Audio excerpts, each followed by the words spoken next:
Hi again. I'd like to talk today about what's new and coming in Howler 2025. And as you may know, we had a computer theft this year that left our development system out of date, and we are still working on that. So for the 2025, we're going to be releasing as a plugin update primarily. We do have a few new internal features, but mostly it's going to be plugins. So just going to dive right in and take a look at the new features. So I'm going to go to the plugins menu and select feature removal advanced, which won't work because we haven't selected anything yet. So I'm going to go ahead and make a selection of a feature I want to remove, and we will talk about that. This is a feature I have shown before,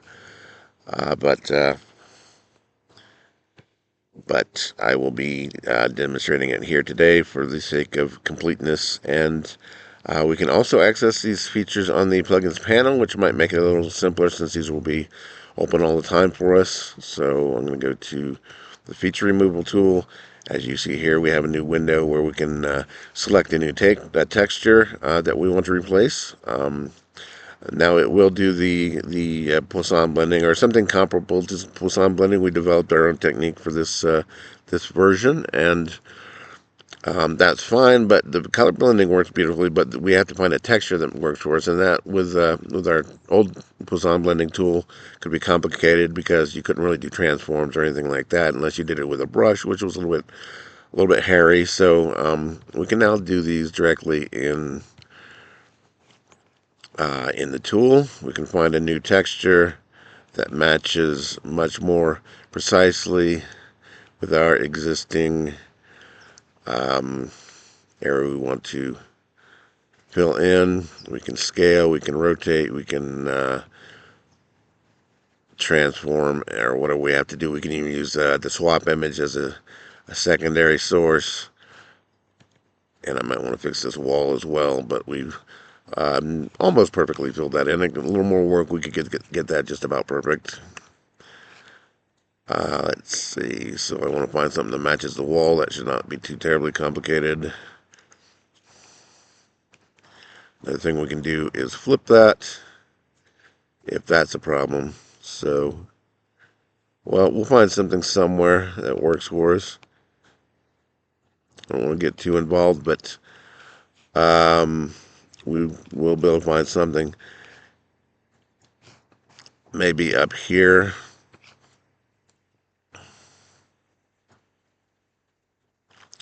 And remember, it will do the blending for us, so even if it's not a perfect match, we can usually find something that's pretty close and continue to refine that. So anyways, I'm going to move on and go over to our new liquid effects tool.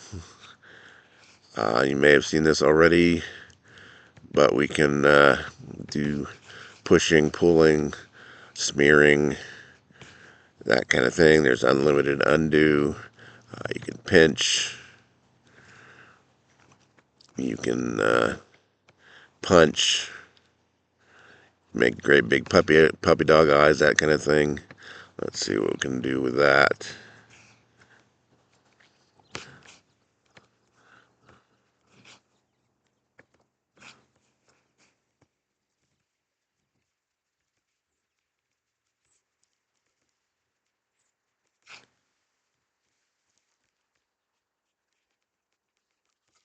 Good much.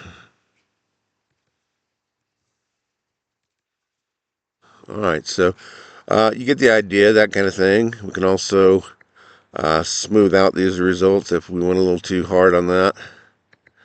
Just kind of tone it down a bit.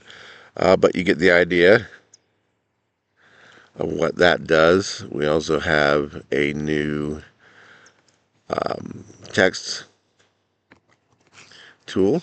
And if you've used our existing built-in text tool, you'd be familiar with all these capabilities, like being able to do spell correcting, that sort of thing.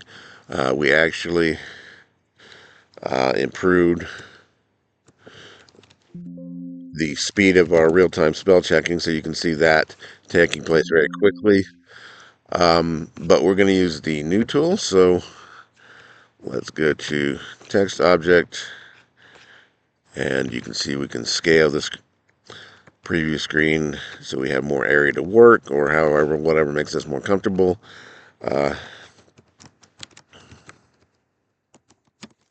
And you can see it also has real-time spell detection in there.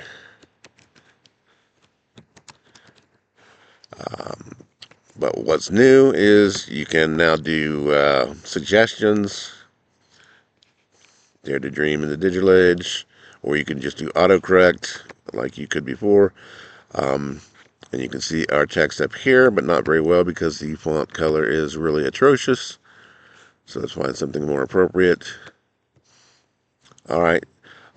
But even here is maybe a little bit more, a little bit difficult to read. So we could do an outline, which we haven't had before.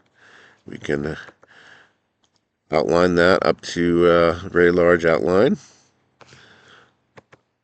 as you can see there. And we can also do a drop shadow if that's not enough. And you can rotate that, of course.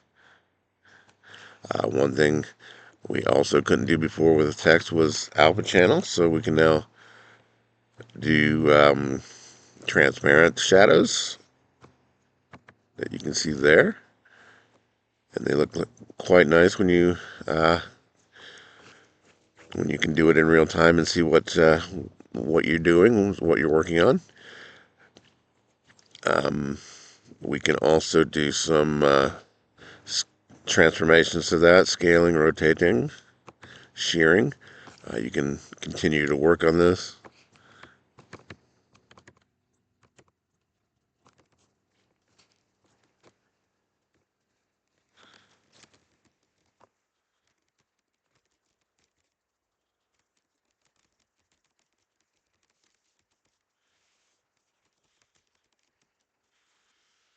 I'll show you that autocorrect in action there. Okay, so anyways, we also have shear, and we can also reset that as much as you like. You can reset it because you don't necessarily want that. What I didn't show you before is we can also edit these safe areas. It'll take care of the word wrapping for you to get exactly the adjustment you want. You can use control to move everything around. As another feature, we have a halftone gradient. It's not just a normal gradient, but if you look up close to the letters, you can see the little halftone dots in there. We can also change the size and color of those little dots to your liking. We can adjust the position on screen of those halftones. And as I said, you can change the colors. And one more thing you can do is, of course, the alignment.